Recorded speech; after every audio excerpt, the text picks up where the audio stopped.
what we're calling a pivot and deflect.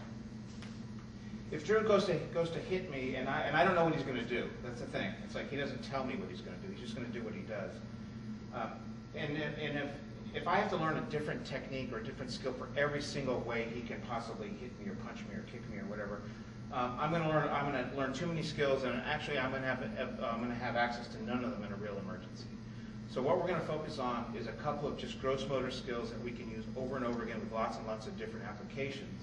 By developing some gross motor habit rather than a whole bunch of different techniques, in a real emergency, if we've rehearsed them over and over again, they should be a lot more available to us when we need them.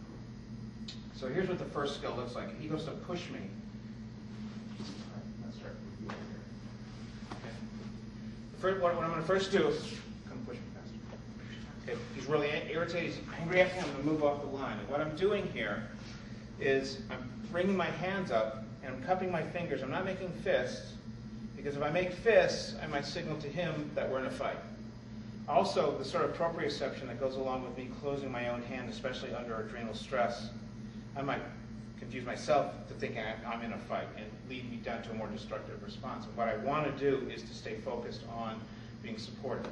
So our hands are going to stay up and open. I'm not leaving my fingers open because, especially now when it's cold, but this can happen anytime, my fingers can get stuck in fabric and get ripped off my hand. So I want to protect my fingers by keeping them slightly together. What I'm doing here, step back for a minute, Drew, is this line would represent Drew's line of attack, the energy that he's bringing me on this line. What I'm doing is bringing my hands up, not as any particular technique, but just to protect anything. My fingertips all the way down to my elbows are going to protect against anything coming in on this plane. So what I'm doing is basically stepping off this line and putting my hands up and letting his energy go past me. If I try to oppose his energy, like he come to hit me, if I try to oppose his energy, we're going to collide. Either I'm going to get hit or I'm going to hit him. If he's stronger than me, he's going to hurt me. If I'm stronger than him, he's going to get injured. So we're looking to not clash. We're looking to not meet force against force, but to redirect his force. So when he attacks me, I'm going to move and basically let him go by me. So once again, on this line, my hands come up. Now, probably the simplest way to do this is to have your front foot move first from the line and then have your rear foot follow. But sometimes when you're teaching students, some of the students you'll be teaching will be athletes, and you'll show them this once and they'll just get it right away. Other times there may be people who aren't used to doing much physical at all, and they might not have a good sense of their body, and those people might move in a different way. So rather than try to make them step in a certain sequence that you're trying to get them to do, if it's interfering with their natural motion, it's probably a better idea to figure out how they naturally move and help them shape that into something useful. Somebody who's played a lot of basketball might be used to pivoting, leaving their front foot in place, and then they can draw their other foot later. But this might be a natural behavior that they have acquired through lots of ball play. So rather than try to make them step and then this way, let them do what they're inclined to do, because it's going to be more efficient for them. Let them move this rear foot first. Just make sure they draw this foot. I need to make sure that when I'm moving off of Drew's line, I don't leave my foot there because he can trip. So come get me.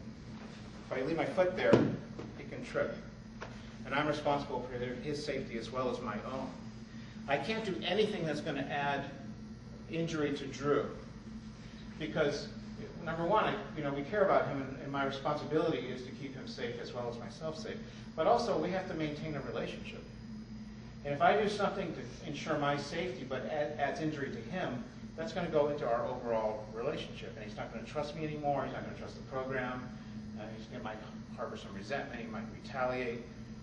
So just anything that hurts the relationship is going to hurt his progress, and it's going to hurt his overall quality of life and mine as the support provider. So we'll do this one more time. He comes to push me, and I move, let him go by me. Okay? We can do this exact same movement. Again, we want to use this for everything. So if he comes to grab my hair, just be consistent. Good. Goes to grab my hair. I don't know what he's going to do. He might come to grab my clothes this time. Okay, I'm going to move. If he comes to punch me in the face this time, okay, I'm going to do the same thing. So again, I'm learning one skill that I can use over and over again in lots of different situations, one kind of gross motor habit.